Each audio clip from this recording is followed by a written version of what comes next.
Welcome to the Ayn Rand Fan Club. I'm Scott Schiff along with William Swig. William, how are you today? I'm doing well. How are you?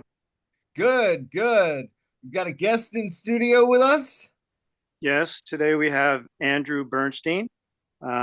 People familiar with the show know that he's been on our show several times now. He's an author and a philosopher, and we're glad to have him on the show. Welcome, Andy. Hey guys, thanks for having me on. Always a pleasure. Absolutely. I just consider him an all around closest thing to like an objectivist guru. Um, Yeah, I'm an objectivist legend. You said at one time. those are interchangeable. Um, but Andy, ultimately, Andy, go ahead. yeah, so Andy has a new book, new novel called Red Meat Village, and that's why we have him on today. We want to discuss the novel, which I just finished reading. I very much enjoyed reading it. It's a fast pace. It's got lots of action, lots of love story. Why don't you tell us a little bit about your story and how what inspired you to write this? Thanks, guys. Yeah, because I've written, from the time I was very young, I knew I wanted to be a writer, and I've written, a number of serious books, nonfiction on capitalism and on the nature of heroes and things like that. Written very serious novel, Reckoning, which I think is the best thing I ever wrote on the coming of race war to America, a very serious theme of colorblind individualism versus racism in different forms. But I wanted to write things just for fun. And I've always been a fan of tough guy detectives, whether it was Mike Hammer, Mickey Spillane's Mike Hammer, or Robert Parker's Spencer, or Raymond Chandler, Philip Marlowe. I've always been a fan of. They're heroes. They're tough guys. I always, and they they deal with real bad guys, and they take care of these bad guys. I wanted to write something like that, so I developed the character of Tony Just, and notice I wrote it under a pen name. I wrote Red Meat Village, and the subsequent entries in the Tony Just series written under the pen name of Tris Power. And good manly sounding name, and it distinguishes my serious writing from my purely fun writing. So Tony Just, who's a philosophy professor at Brooklyn University by day, is a tough guy detective by night. His partner Reggie Hard, who's a very, very, very talented professional fighter, brilliant guy. In fact, Reggie's Tony's a very smart guy. Reggie's a genius, uh, and it enables me to do certain things in the intelligence he enables me to, and Reggie's genius enables me to do certain things in the tough guy genre that haven't been done before. And of course, Tony's love interest, Lisa Flowers, who's a psychotherapist, brilliant woman. And the question throughout Red Meat Village, of course, is Lisa trustworthy? Can she be trusted? And so her closest friend, who's like a sister to her, Destiny Hunter, goes missing. She's tangled up with the drug cartel.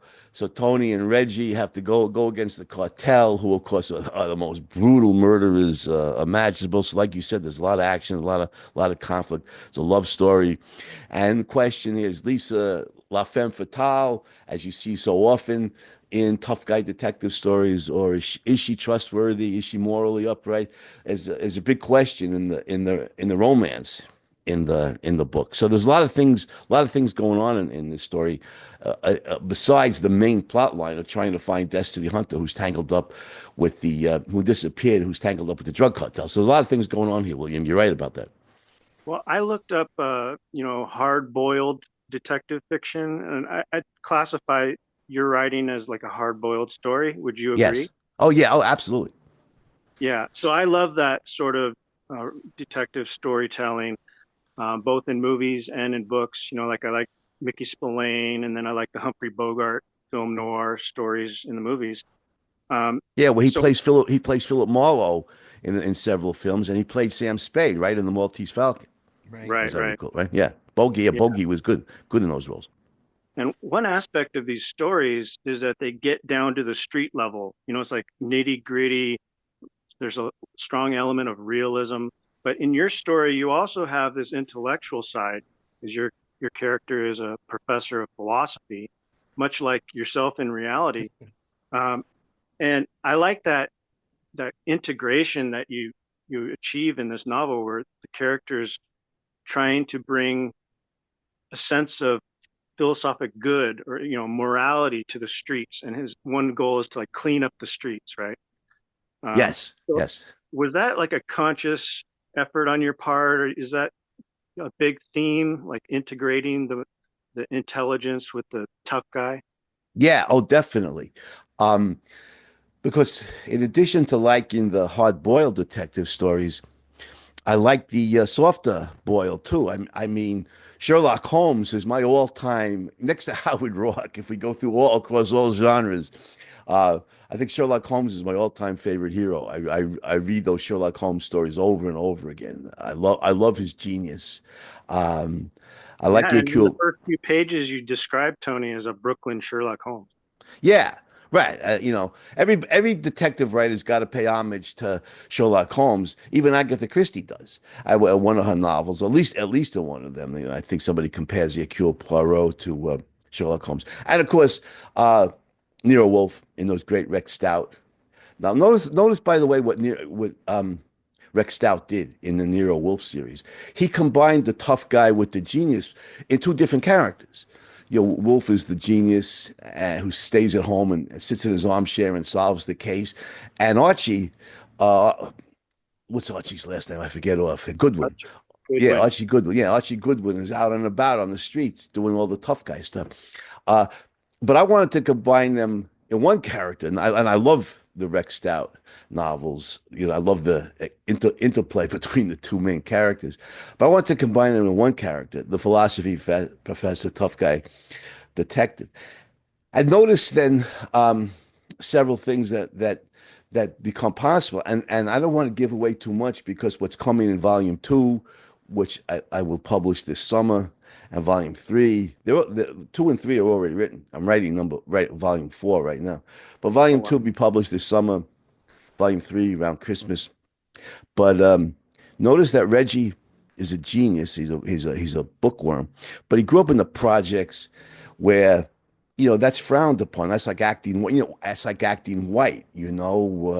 Education's for the white man. Education's for Asians. Maybe for black women, but it's not. The black man's a gangster. That's that street mentality. And Reggie was beaten when he was a kid by his father, who was abusive by the gangs on the street. And so he never gives up his love of books. He fights back as he grows older, and he administers some beatings himself. But he has a sense of shame for this, and so you see this tough guy hero who's a genius, Tony's partner, but he's ashamed of one of the best things about him, his genius and his love of books. And Lisa, of course, a psychotherapist, gets him into psychotherapy. But my point here is what's coming in the Tony Just saga is in volume three is Reggie wants to introduce libraries and private schools into the projects. He's going to be heavyweight champ. He's the best. He's the most beloved heavyweight champ since Muhammad Ali.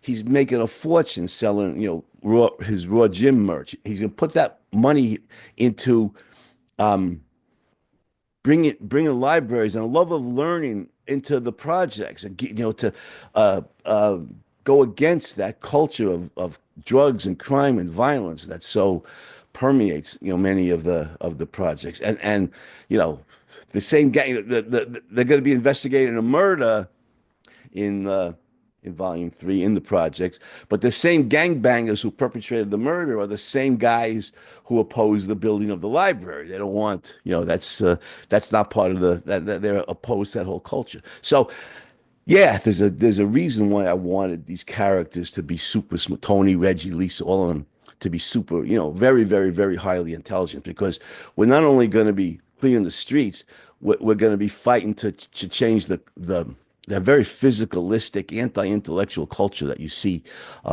in too many of the black urban neighborhoods. Well, So that's it's really something I wanted to ask about. You talk about it, obviously them being intelligent, like Holmes is important, but how much of it is that they're kind of the appeal of detectives is that they're working outside of the establishment and they're kind of loners and sometimes, even crossing what's technically legal? Oh yeah, yeah, yeah. Oh yeah. The the history of tough guy, of hard-boiled detectives is often loners. Sam Spade, Dashiell Hammett, Sam Spade, Raymond Carver's, I'm sorry, Raymond Chandler's, Philip Marlowe, Mickey Splain's Mike Hammer. Now, Robert Parker's character Spencer has a partner, Hawk, and a girlfriend, Susan Silverman. But with Tony, what's interesting about Tony Just is Tony has a family. Reggie is more than a friend and a partner. He's his brother, and well, we'll see about Lisa because, like I said, there's questions about her honesty in that runs all through Red Meat Village, but uh, Tony has a family. But the thing is, so that makes him different from any of the tough guy, hard boiled detectives. But like all of them, he's the go-to guy on crime. Reggie's the most brilliant. Lisa's the most educated. But criminal justice is criminology. That's Tony's field. He's the go-to guy. They defer to him. He's got to make the tough calls, and they're often life and death calls, going against a cartel or whatever it is. And he's not just a brilliant guy; he's a ballsy guy. He's got Lisa's pleading with him, "Don't go against the cartel, Tony. No, we're going in. We're going into a cartel drop zone. We're going to take them on, mano a mano." He makes the tough calls and the others defer to him. And you're right about often going against the official police force, and we see it. That's also a common trope in hard-boiled detective stories, and we certainly see it here. The main representative of the police, the homicide detective L.T. Coombs, he wants Tony's ass. Is it okay to use this terminology here, guys? Yes. Yeah. All right. All right. I figured it was. He wants Tony's ass, obstruction of justice. Like he says at one point in the story, some guys cross the line, of legality. You're so far past the boundary. Detective Coombs says to Tony at one point, you're so far past the boundary, you can't even see it in your rearview mirror. So yeah, he's going against the official police force in this case in a number of ways. So yeah, that's one of the good things. But he's always committed to justice. He may be breaking the law, but morally he's always on the side of the angels. Well, in your story, there's so many great characters with these different aspects of their personalities and characters. Like for Tony Justice, he's kind of like a rule breaker, but he also is seeking justice. He wants to be morally good, right? So there's this dynamic between two different elements, which are often seen as like dichotomous or opposites. There's the mind-body problem that runs throughout the story and how each character embodies both intelligence and physicality. And then there's Tony Justice, who is kind of like this vigilante, but also he wants to, not go to jail, right? He wants to obey the rules enough so that he can form some deal with the police so they don't arrest him. So I like that aspect in the different characters. And one aspect you mentioned before is Reggie and how he's this bright genius who's a bibliophile, has a room full of books, but he's ashamed of it. So that's kind of like a contrast between he's also a heavyweight, like boxer who's aiming for the championship. So he's got this dual aspect going on with both his intelligence and his physicality. But how do you balance those two things? That's what's interesting in your story is Reggie is very physical. He's like achieved almost the greatest physicality in the world as a boxer, but then he's ashamed of his intelligence. And so that's kind of like character flaw and room for development. So Right, is that something that is a constant theme throughout the story? right. Reggie, you usually in the hard-boiled detective series that we love, William, usually the the conflict is entirely external. You know, the hero is a man of action. Excuse me. He's unconflicted. He's got enemies outside who might kill him, but internally, you know, he's decisive. But in the in the Tony Just saga, there's a twist on this. Not for Tony, who is that guy. He doesn't have these internal conflicts, but Reggie does. And Tony and Lisa both love Reggie. They love him. He's family, and they want to help him. You know, because they recognize his genius and being a bookworm is one of the best things about him. His love of his love of books, and they want to help him overcome his inner sense of shame that was beaten into him when he was a kid. And Lisa's a psychotherapist, of course, so she gets him into psychotherapy. And, you know, for a tough guy like Reggie, who grew up in the projects, fighting for his life and fighting for his mind, that takes more courage to go into psychotherapy and face his inner demons than it takes to get into the ring and fight leading heavyweight contenders. So Reggie has real courage, you know, in that way. But it adds a twist. The inner conflict for the man of action, the internal conflict, it adds a twist that is not commonly seen in hard-boiled detective fiction. And like I said, the stakes are high because if there's anybody in the world, in the universe of Tony Just, who could clean up the projects, not just clean up, change the culture, you know, from the drugs and the gangbangers and everything, who could actually change and Reggie's not a racist. He doesn't want to do reach out with books and learning just for black kids. He wants to do it, you know, for all kids. But to start in the hardest places where he grew up, in the projects, reach out to them to change the culture. If there's anybody who has the gravitas, you know, who to actually do this, it's Reggie, Hard. But first, he's got to overcome his own inner problems and integrate this. This all has to be integrated into a detective novel. There's some, we're finding a missing person who might have been killed by the drug cartel, or there's a murder in the projects, and we're hunting down the murderers. Well, you know, that's always the main conflict, because this is a detective story, and integrated into that is this quest to actually change the culture in the project. So Reggie's character and makes that possible. And yeah, the Reggie's combination, guys, of being the greatest heavyweight fighter in the world in Volume 2, he wins the title. He's undefeated. He's like Muhammad Ali. Excuse me. He's the greatest heavyweight fighter in the world. 6'5", 240, you know, pure muscle, and he's a genius. Reggie's almost a superhero.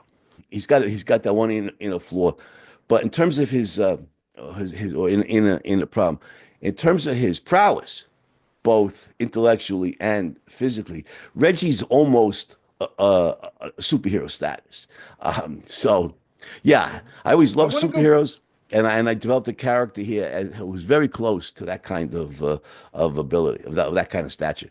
Just going back to inner conflicts, I wanted to touch on the woman in the story. You said, you know, they're not sure if he's in a relationship with her, but not Well, quite she's sure. married. She's married. He loves her. He's in love with her, but she's married. That's one issue. Okay. But the real issue is can she be trusted with what she tells her? I don't want to give away too much in the plot. Williams read the book. He knows what happens. But yeah, is she trustworthy is the real question. There's two In levels the of book, trust. It's like, can you trust her in the relationship, and is she not the killer? Right, And right. they're And happening Lisa, at the same time. what we see in the story is Lisa is as faithful in a relationship as anybody could be. So that we see that in that. That's not open to question. She is a a one man woman. well, Um, the issue with Lisa kind of touches on another theme I wanted to bring up, which is like hidden secrets. This is like a big deal in the book, right? It's yes, it's yes, it's it's integrated, and I've sort of discovered now that you've integrated this theme even into the style of the writing, I think. I don't know if I'm going too far with that, but it's the idea of hidden things and secret things is all throughout the story, including plot elements and character elements, and that deals with Lisa as well. So I don't want to give away anything, as you know. Also, I don't want to spoil the plot here, but I do want to touch on a couple characters where I think you integrated this idea in the plot. And you talk about these contract killers, and they go by the name of History, and they're these Jewish contract killers. Yeah. And it's Yeah. interesting to me I think how, they're related to Scott Schiff's family, by the way. but if you It's a joke, guys. so they're like the evil, they're like a villain, major villain, but they just pop up here and there. And so it's kind of like they're hidden within the plot and then just magically appear when necessary, right? And on the opposite of them is Furtive, which is the nickname of the good guy who's fighting with Tony. But he's kind of like the opposite of them, where he pops up. He's like working in the shadows and just pops up in and out when they need him. And so, am I going too far here? Or did you actually like use these characters to bring out the theme of like secrets and hidden identities and things? Yeah, yes, the answer is I love those kind of elements, in a mystery. Characters who are shadowy. We don't know where they are. So take them, who they are. Take them one at a time. So Furtive. Now, of course, I like that. That we don't know. We don't even know his real name. I don't even know his real name. I haven't made up a real name for him. He's just Furtive. He's a former recon Marine. He is so badass that everybody's scared of him. Even the drug cartel, who are brutal murderers. Furtive is so badass that he's terrifying. But he's on the side of the angels. He's got a background. We know he's Cuban, from Miami, and we know he's got a background with the cartel. They did terrible things to his family, so he hates them. In fact, he killed the cartel guy, which is the reason he joined the Marines to, escape the heat. But he became this legendary tough guy. And we haven't mentioned Stevie Savage, who's a character in the story. Lisa's first lover. He was a drug dealer. They were gangsters, Stevie and Lisa, in their youth, working for the real gangster Terrence Muldoon, the head of the Irish mob in Hell's Kitchen, when they were kids. And they both. He's another character who pops in and out, like a hidden sort of plot element. Yeah, but we know Stevie because he's. No, I mean Muldoon. Oh, Muldoon, yeah. Oh, we're gonna see a lot of Muldoon in the Tony Just saga because he loves Lisa like a daughter. And Lisa, whatever her questions about her, or Lisa's not a cold-blooded murderer, and she's very ambivalent towards Muldoon because on the one hand he loves her, and she could use that love to help Tony in various cases. But on the other hand, he's a real gangster. He's a cold-blooded murderer, and she recoils from that. So she's very ambivalent about Muldoon. But Stevie, worked for Muldoon in his youth. We know him. He left the mob. He's a lawyer. He's married to another lawyer. Lisa knows him. They were lovers when they were. This is her first love, and not his first girlfriend, but his first love. And we know Stevie, but he's not in the shadows. But Furtive, he knows Furtive. He got word of Furtive, and from some client of his, and he knows how to contact Furtive if or when they need him. Now Furtive's expensive, but he and his wife, Stevie and his wife, are making money. They can afford to hire Furtive. But Furtive's a good guy. He's got a warrior's code. He never victimizes the innocent ever. If you're going to hire Furtive, he's always got to be protecting the innocent against real bad guys. But History, the contract killers that you mentioned, William, yeah, they're like Murder Incorporated from the 1930s, mostly Jewish, some Sicilian, mostly Jews. What are they? Bugsy Siegel, back in the days of Murder Incorporated. Meyer Lansky started out as a thug. Mm-hmm. Those those guys, Lepke Buchhalter. Oh, what's his name? Pittsburgh Phil, Harry Strauss. You know When all the they, Jewish mobsters. yeah, well, I know some. I know something about the true crime stuff. The Sicilians, the Jews, the Irish mob, and everything. Um, but the book, by the way, Gangs of New York, that Scorsese based his movie on. Right. Herbert Asbury, I think, wrote it. You ought to read it sometimes. It's unbelievable. All these, these different ethnic groups. Most of these guys, overwhelmingly, they were white guys, whether they were English or Irish or whatever. The stories are the most hair-raising true crime stories that I've ever read. They make the stuff that goes on in the projects today look like Boy Scouts in not quite, but but something like that. Anyhow, the so all those Murder Incorporated guys, and well, Harry Strauss, who was known as Pittsburgh Phil, when they fried him at Sing Sing, guys, circa 1940, he was like 31 or 32 years old. The feds claimed he had murdered at least 100 victims, maybe 200. And when I, I was reading this stuff because I read a lot of true crime stuff. I mentioned it to my ex-wife, Regina, who was very funny. 100 guys, 200 victims, and Regina just said, "Well, every organization's got to have its high achiever, you know."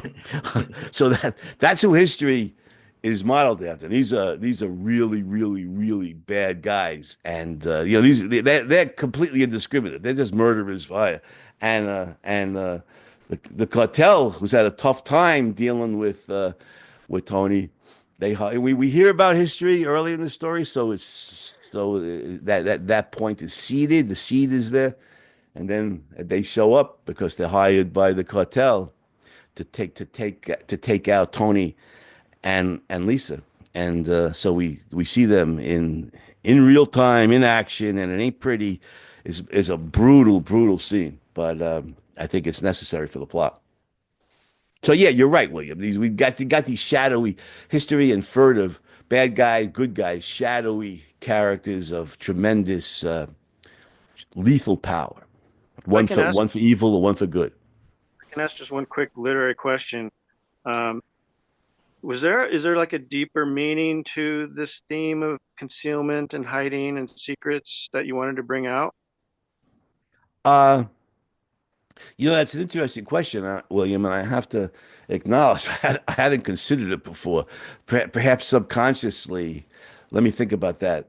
Let me think about that for a minute. Certainly, uh, we're dealing with a hard-boiled detective story, so much as for me as a reader, I've always loved. I'm a hero worshiper. I always loved heroes and robust, colorful characters. Is what I really. It's the main reason why I prefer Sherlock Holmes to say Agatha Christie's stories, even though Agatha Christie's the greatest plot writer I've ever read. Because Hercule Poirot, her main hero, he's like a pallid knockoff of Sherlock Holmes. Sherlock Holmes is vitally alive and robustly alive and everything. I love that. As much as I love characters, and a lot of colorful characters in Red Meat Village. A lot of that we've been discussing a lot of. Plot is the main thing. You got to have a plot. The plot's the main thing, and these shadowy characters certainly help advance the plot because there's always the threat of these guys lurking in the background.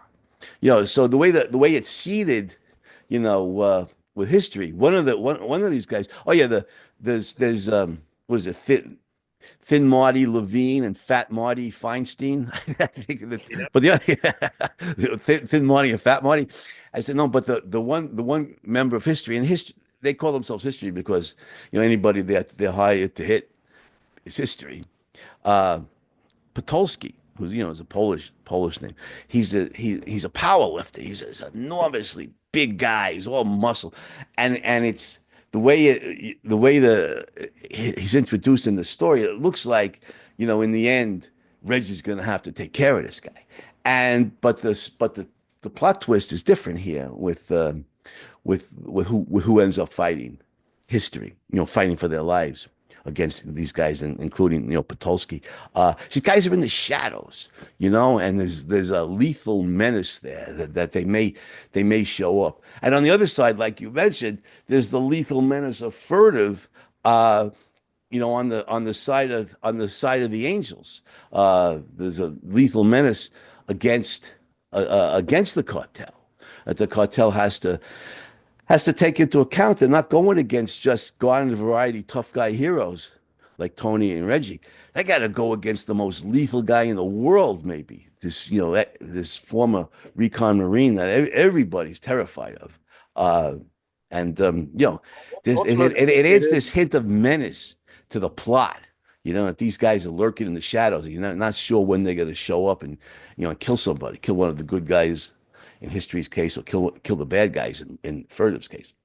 What's interesting how this idea of a hidden force can work for the good or the bad, but also it can be a plot driver. Like Tony's searching for the secret, like what's hidden, what he can't find, or what's missing. Because the story begins with a missing girl, and Right. he's trying to find her, but then it just unravels this tangle of bad people, and that he has to deal with.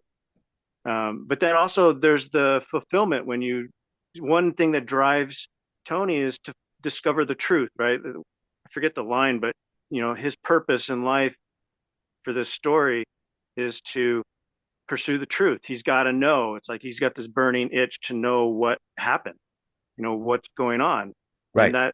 that's kind of what drives a mystery story. And so I like that element, but that requires some sort of secret that you need to discover, right? Absolutely. Because Tony's real name, as it comes out in the story, is Arturo Manatopoulos. He's Greek. I'm a great admirer of the ancient Greeks. So, I made Tony Greek. And at 18, when he graduated high school, he legally changed his name to Anthony Justice, and he joins the U.S. Army because he was a bookworm kind of wimpy guy who was picked on by the thugs in high school and everything. He joins the U.S. Army and he becomes an intelligence officer. In the army, he serves two tours. This comes out in the story. He comes out two tours in Iraq in G2, as an intelligence officer, but he hangs out with all these Marines, and against orders. Even he goes on missions. He trains with them in his spare time. He goes on missions with them in his spare time. He faces firefights with jihadists, and it toughens him, which is what he wanted. Uh, so he changed his name to Anthony Justice, and his nickname is bestowed. Tony Just is bestowed on him by an NYPD homicide detective that he helps earlier in his career, and that comes out. That story is told in Red Meat Village also. So, but he's musing at one point because Lisa wants him off the case. He's deeply in love with her. She's terrified he's gonna get waxed by the cartel, and he's lying to her. He knows this is not good for a relationship. Because he's got his teeth in the case. He wants to find out. Once he has his teeth in the case, he wants to find out. And he's musing at one point. Yes, it's not good for my relationship with the love of my life. She's gonna get divorced, and she'll be my girl. This is not good for our relationship. But I have to know. He says to himself, "This is what made me a really good intelligence officer, in the army. This is what makes me a really good philosophy professor.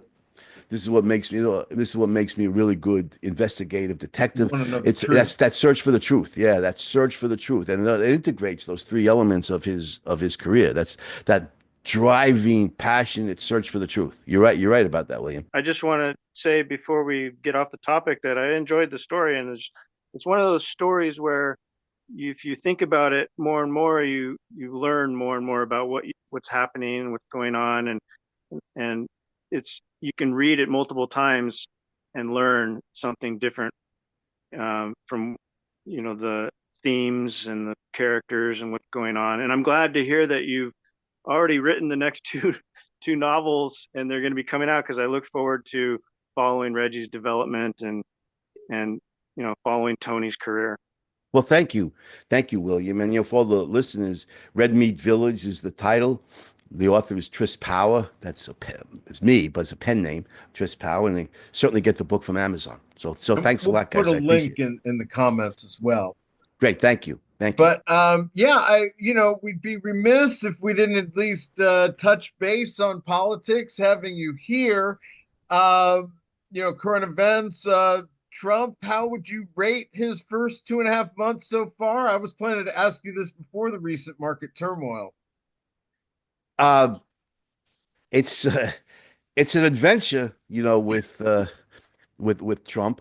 I I've thought all along, and I'll say it, I've said it 100 times. I'll keep saying it. I think Trump and the conservatives are a mixed case, some good, some bad, but their political opponents, the leftists, I think are viciously, criminally insane, and I mean that, literally. Uh, so I vastly prefer Trump. Let me just start with some of the things I disagree with. Obviously, on abortion, I think in the first trimester, certainly you have a clump of protoplasm. A lot of abortions are performed in the first trimester, and I don't think you can make any rational case that the fetus is a human being in the first trimester. I certainly think um, abortion should be legal, certainly in the first trimester. And so you take somebody like Kristi Noem, who I like in many ways. I think she's in the right job for her, at Homeland Security. But she's fanatical. I think she's a Catholic, but she's fanatically religious, and she wants to wipe out, abortion throughout the pregnancy. No right to abortion at any time. If I understood when she was governor of South Dakota, what her attitude was. So I certainly disagree with the conservatives on that. Immigration. I agree with Trump. Seal the border as much as you can. Keep illegals out of the country. We want to encourage legal immigration, but immigrants have to be vetted. We don't want criminals in the country or drug dealers. MS-13, Latrina, whoever it is. We got enough criminals in the country. We don't need foreign criminals. Immigrants need to be vetted. Seal the border. Deport the bad guys.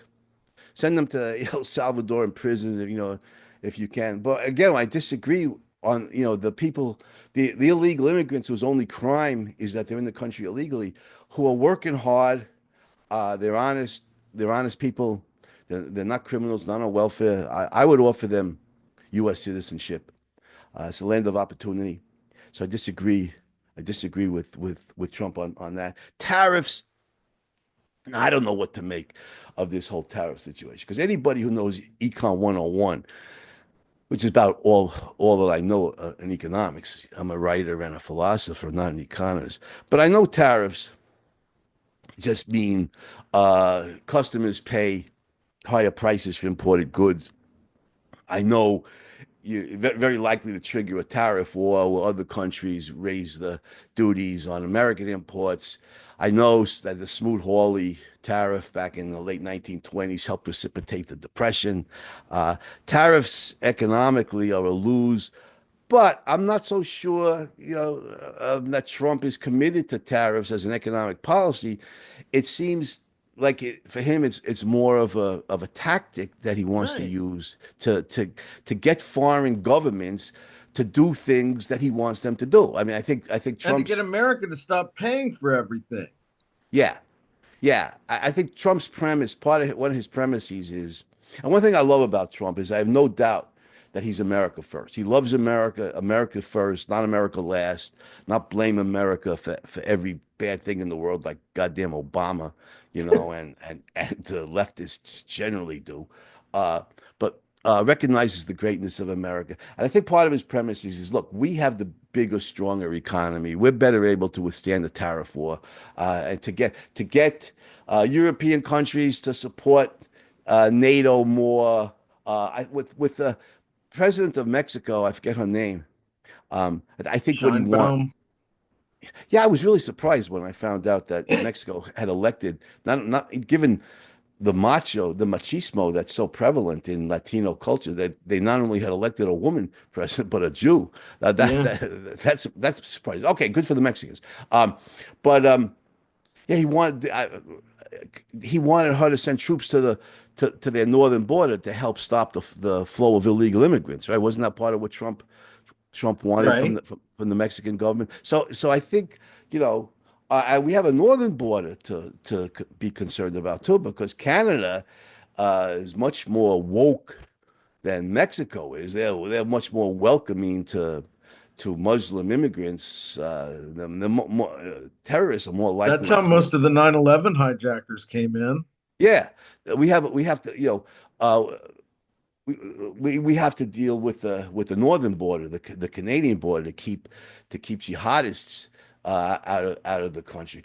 Mexico is Catholic and not very welcoming to Islam, but Canada is very woke. Oh, we're such nice guys. We like everybody. We're tolerant of everybody. They'll let a lot of Muslim immigrants into the country. So we have a problem on the Canadian border, and I think Trump wants to lean on Trudeau or whoever his successor is to try and seal that border as much as possible to keep bad guys out of the United States. So I think for Trump, um, tariffs are a tactic. He's going to use to lean on foreign governments to get them to do things that are in the self interest of the United States.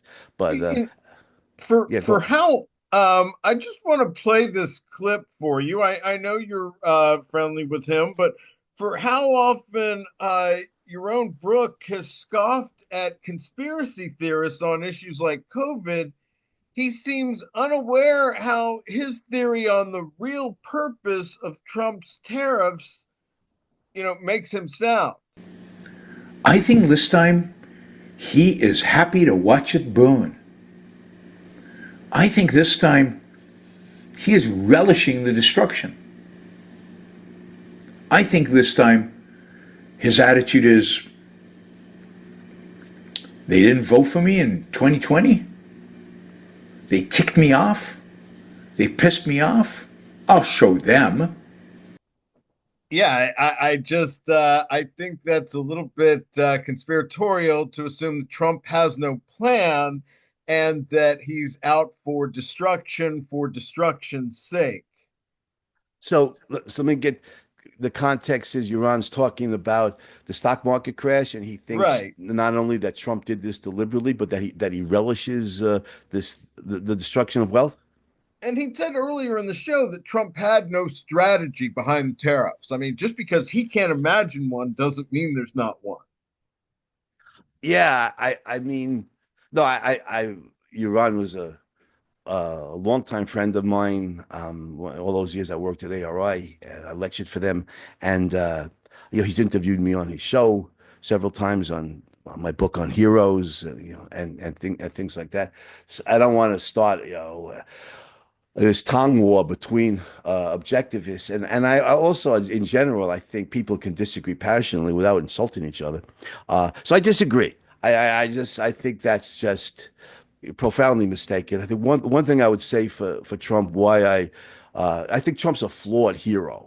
I could discuss some of his flaws, but I think there's a heroic element there, and I think he loves America against the leftists who want to destroy America, and this idea that Trump would watch the stock market crash and a lot of people's wealth wiped out. That one, he did it deliberately, and two, that he relishes this, I think is just flat out false. I Well, think that's that very, he's very, very, teaching them a very, lesson very for false. 2020.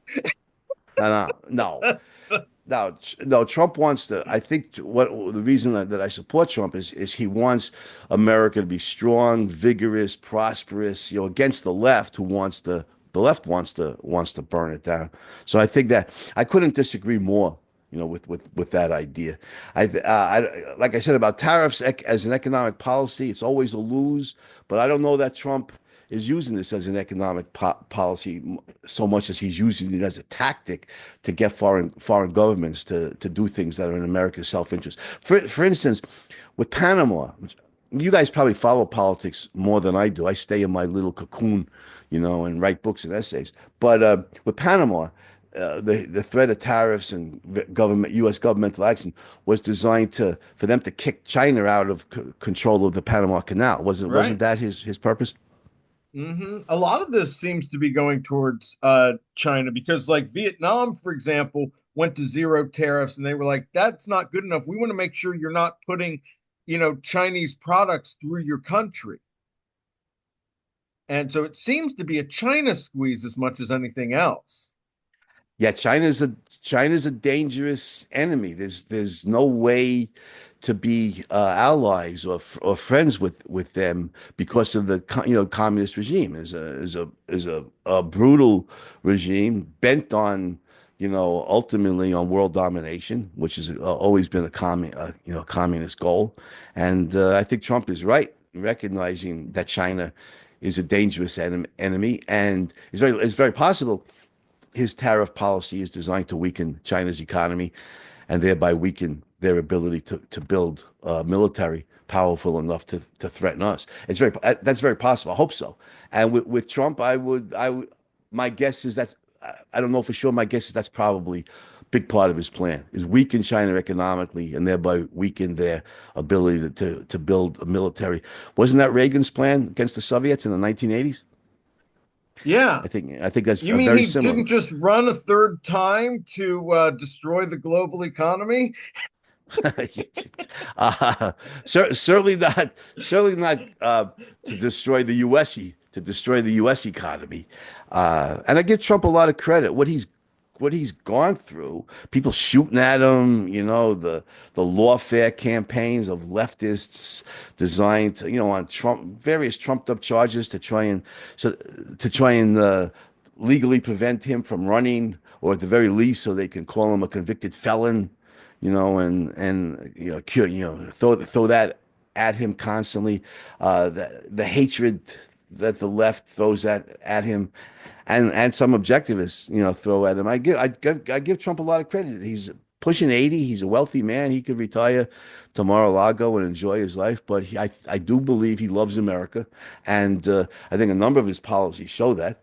And he's willing to take, the slings and the arrows, like Hamlet says, because he loves this country, and I respect him for that a great deal. It seems to me but with the tariffs, it seems to me that Trump is trying to use them as a self-defensive tactic. So if you think of tariffs as the initiation of force, some other country begins to impose tariffs on our goods entering their country. And so that causes a problem for us because then it's more expensive for our distributors or producers to enter foreign markets.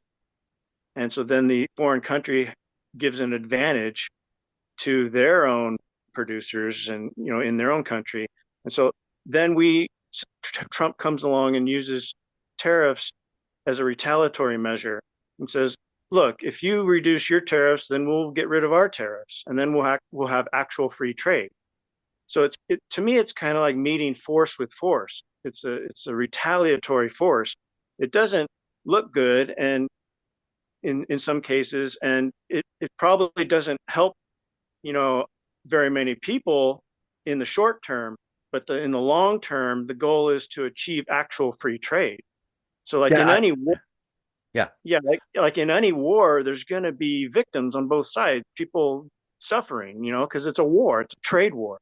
But the right. goal is to end the war and achieve peace, achieve free trade. Right. I think that is Trump's goal. And I certainly hope so. But like I said before, I repeat, I think part of Trump's strategy is the premise, with these other countries that have initiated the tariffs on their side, is that, look, buddies, our economy is bigger than yours, it's stronger than yours, we're better able to withstand the harm done by a trade war. You better lower your tariffs or eliminate them altogether, in which case we will reciprocate. So I think you're right, William. I think that's Trump's strategy, and I hope, I hope it works. But overall, just want to say, this idea that Trump is that a lot of objectivists have, that Trump is as bad or even worse than the left.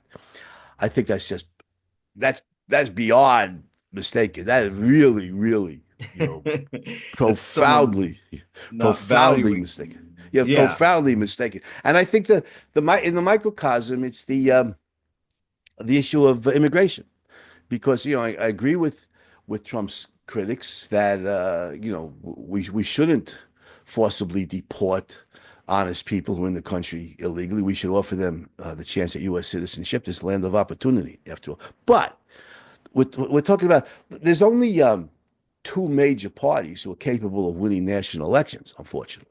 The American Capitalist Party is not capable yet of winning an election, you know. But who I strongly, support and Sure, and you kind work of with. the ghostwriter for the American Yeah, I'm the Capitalist Party. intellectual advisor for the American Capitalist Party, and we're getting ready to start running candidates. But winning national elections, for U.S. Senate or for president and vice president, there's only two parties. There's only two choices right now, and the Republicans, Democrats, the conservatives, the leftists, and look at the immigration issue. The leftists just let these guys in, these gangsters, these murderers. Mm. They seem, yeah, well, everybody's welcome here. Let them in, whether they're jihadists, whether they're drug lords, whether they're gangbangers, whether they're just garden variety criminals, let them in. So I think their era is much more egregious on this issue than Trump's era. It's life and death. It's Well, literally it life and became a death. Letting campaign issue because the border was so chaotic. Yeah, yeah, and Trump was elected in part to seal the border, make sure that immigrants, as much as we can, come in the country legally, which means they're vetted, which means we could do everything we possibly can to keep foreign criminals out of the country, and that is very rational. And the left's attitude here, let these bad guys in, is much worse than Trump's attitude of kicking good guys out. It's life and death. It's a life and death issue with Tren de Agua, MS-13 or jihadists. These guys are really bad guys. And I had a debate with a prominent objectivist a few years ago, and he said, "Well, criminals." I expressed my concern about criminals, entering the country, and he said, "Well, criminals are mostly on the run," and I said, "Well, let them be on the run somewhere else." You Yeah, know, we got enough criminals of our own without letting in foreign criminals. And some of these gangbangers, man, they are really bad guys. You know. absolutely. I mean, I do want to just switch gears slightly onto, because this is something else with Musk and Doge and trying to cut government, and it's like there are objectivists that are against this. They're practically sanctioning the bureaucracy because they don't like the politics of who's trying to do it. Yeah, I think, to me, Elon Musk's a hero for several reasons. First of all, he's a mixed case. I understand he's a rent seeker. He got a good deal of money, from the government, from the taxpayers to help fund Tesla, and the whole point behind it was electric vehicles, because fossil fuels drive pernicious man-made global warming, which I think is just a hoax. It's just flat out false. And I've written a booklet, the truth about climate change. So I think the whole thing is a hoax. And Musk evidently thinks that pernicious human caused warming is a real thing. But the positives for Musk, I mean, SpaceX to me is a great company. I have confidence that he'll get human beings on Mars, from which many great things will come. Buying Twitter and turning it into a largely a free speech platform. To me, freedom of speech is the single most important issue in the world. Another important reason why I support Trump against the leftists. It wasn't Trump who set up a disinformation governance board at Department of Homeland Security. It was Biden. It's the left. Right. They're the ones who want to suppress freedom And of speech. Freedom of speech means freedom of the mind, guys. And Trump and Musk obviously supports it. It's huge. And now with Doge, digging into not only the waste, but the absolute fraud, the fraudulence here. This is a heroic effort.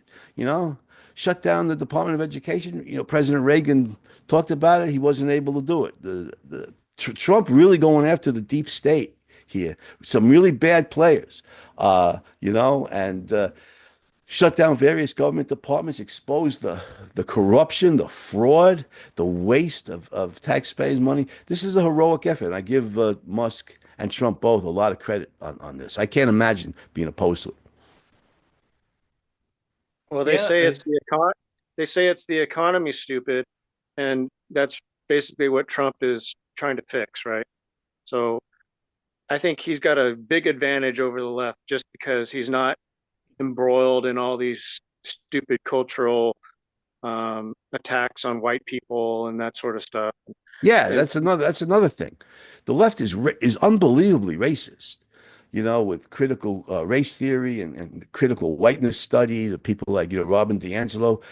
Unfortunately, that mentality controls the teachers' colleges. They control the humanities divisions of our universities. They control the school system. They brainwash these kids with leftist propaganda. They're viciously, criminally insane. Trump's opposed to all of this. He wants to end the DEI criteria for hiring. Trump, more than anybody, certainly vastly more than the left, realizes that character matters, not skin color, not race. And regarding employment, competence matters, not race. To the left, race is everything. They're the most unbelievable racists, in the world. And Trump is not. And so, the Republicans are much, much, much better than the Democrats on the issue of free speech and on the issue of race and racism. They're much better. So, those are two reasons right there why I support them. Yeah. And I think that's what happens. There's a type of among people that want to lean left or something, they just make immigration and tariffs their biggest issues. Yeah, and abortion. Right. And it's like, it's not that I don't care about those things. It's just like when I hear things, like prominent objectivists saying the left has been winning for 100 years, it's like, well, are we supposed to counter that at some point? Yeah, let's just go along. Let's just go along with them, because I say, okay, so the leftists are communists, and my various objectivist opponents said that's hyperbole, Andy. That's that's irresponsible. So I said yes, that's true. They're not literally communists yet. Not even Bernie Sanders is yet calling for the nationalization of industry or the abolition of private property, but the leftists are trending in that direction so strongly that is within 10 years, 20 years, I don't know the time period, they are going to be calling for the nationalization of industries. In fact, AOC's Green New Deal is very, very similar to that. I mean, the whole point of the climate change hoax is to be able for the government to control the vital energy industry. They will be calling for the nationalization of I industries. saw an objectivist regard AOC as an ally in the resistance to Trump. That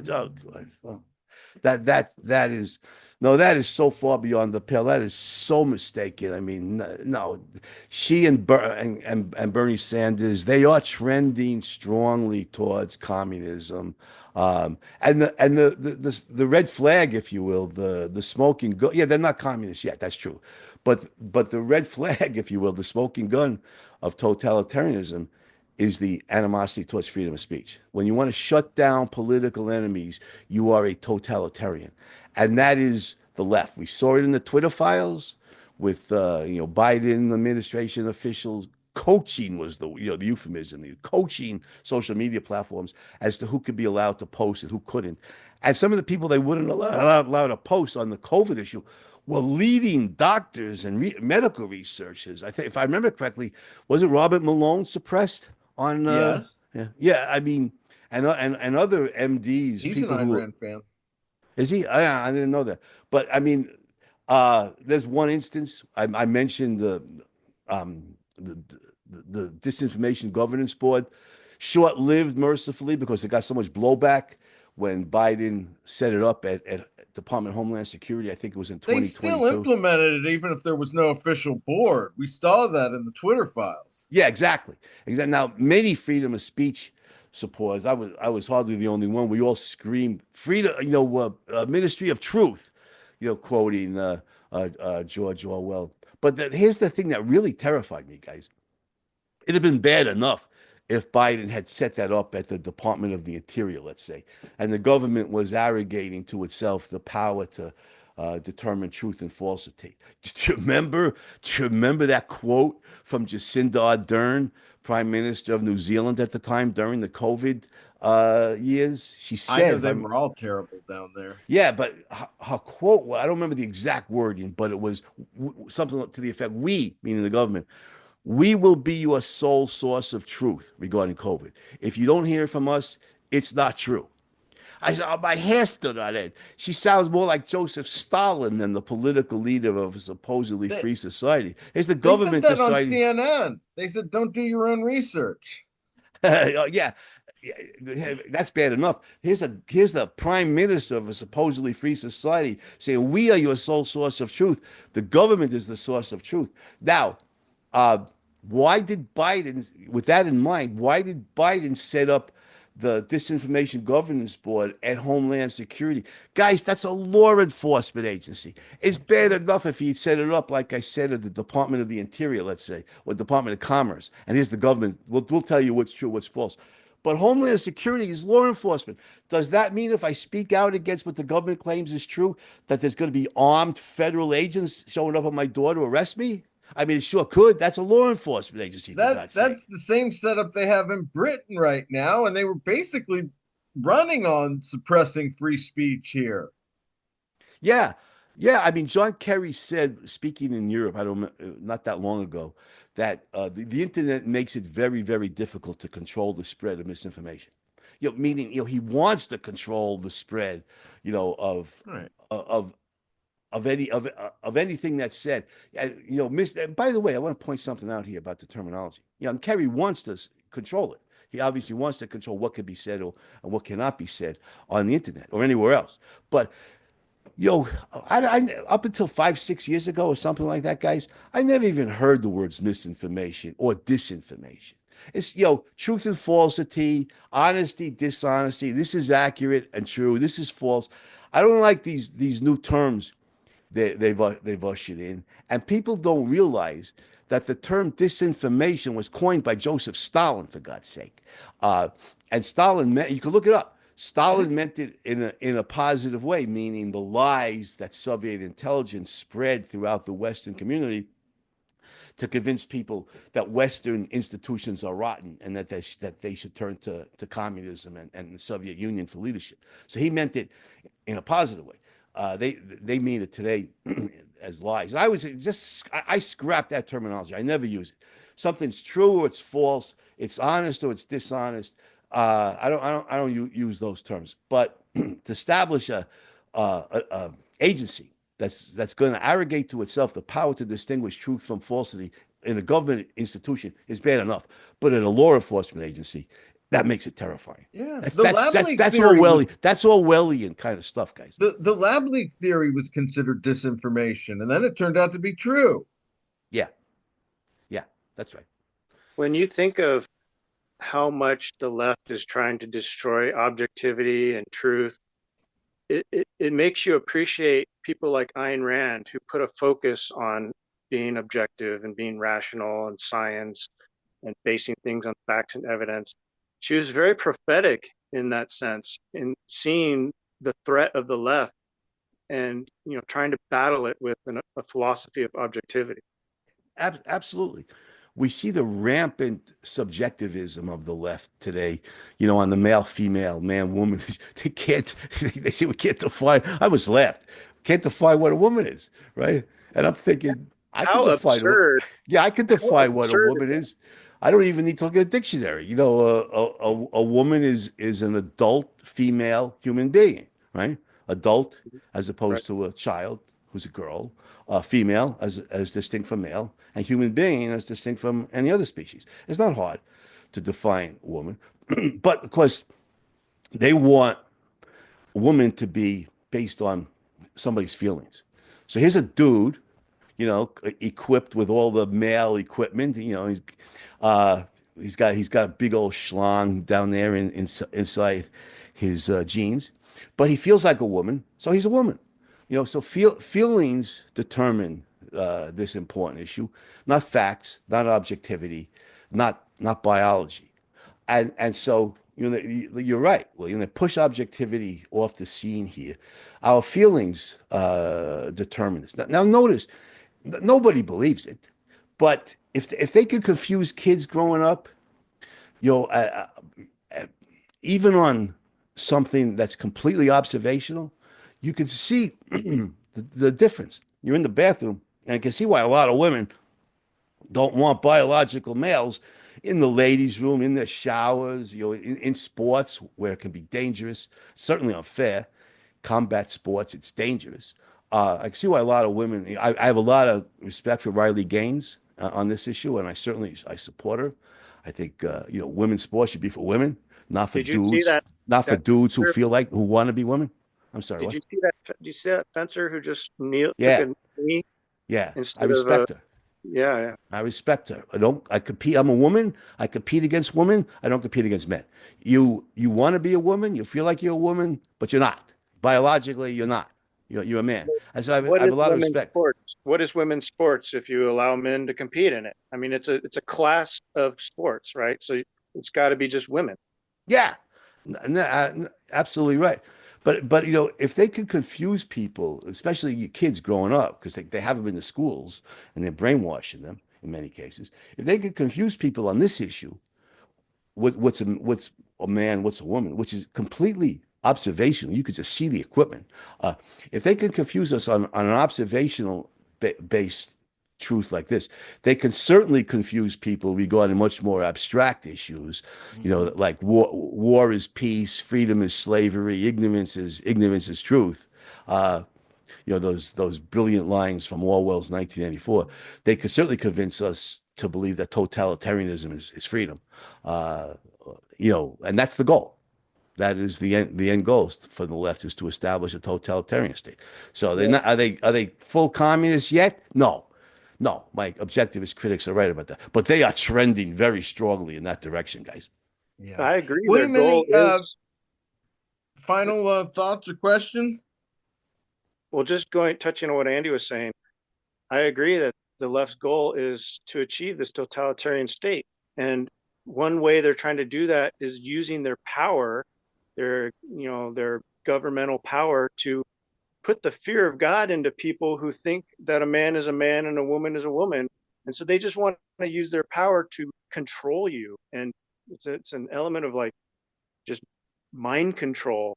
And to, even if they know that you're going to be able to decide what is a man and what is a woman, but they want to control you. And one way to do that is to tell you that 2 and 2 equals 5, and The then have you loyalty agree. test. Yeah, and have Yeah, you agree. And so then absolutely. you're just a sheep. You're a subject, and you'll do whatever they say to do, even though you know it's wrong. Right. And cancel culture was one indication of that, even when it was privately done, whether in corporations or in the universities or the schools. If you don't go along with leftist orthodoxy, you could be fired. You can lose your job. So whether it's the left instigating, your leftist principles instigating private organizations to suppress dissent, or whether they set up the government with the power to claim what's true and what's false. It's always the attempt to control our behavior, to control our speech, to make sure we do not stand up and speak out against leftist dogma. Great. Well, this has been a great conversation. I'm glad you wrote this book. Hopefully we can have you back when volume two comes out, and start, reassess the administration at that point and what some other objectivists have said as well. I look forward to it, Scott and William. Always a pleasure to be on your show, and thanks for interviewing me regarding Red Meat Village. Absolutely. And again, we're going to put up a link in the comments section. Well, this has been the Ayn Rand Fan Club. I'm Scott Schiff along with William Swig, and we will see you next time.